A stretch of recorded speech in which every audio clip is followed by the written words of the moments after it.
าประโบกคำบุญพระเวทวัดบุญแห่เหนือเด้อข้าวพี่ข้าวน้อง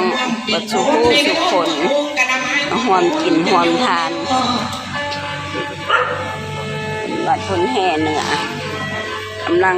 ยองมื้อนี้หังหากาเกี่ยมวันศุกร์ที่4วันเสาร์ฟังเทศที่5ที่6ตักบาตรตอนเช้าเด้อห่วมโมทนาสาธุตักบาตรนำกัน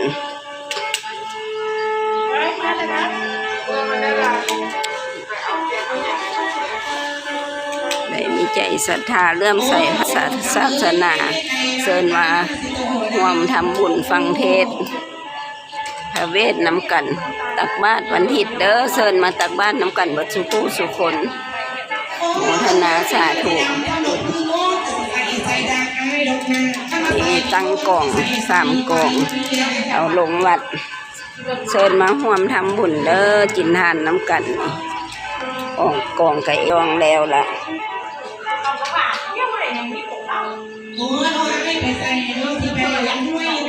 ทำเห็ดพิธีแล้วล่ะตั้งกล่องแมลงสูตรมงคลเชิญเด้อผู้ใดสิมาห่วมสูตรมงคลน้ำกันก็มานี่ศรัทธาของครอบครัวเท่ายันดีวันธนาพร้อมด้วยญาติพี่น้องอังเกตคำอยู่ต่างประเทศเอาบ่หอมกินหอมทานเป็นสักเจ้าภาพเจ้าศรัทธาน้ำกัน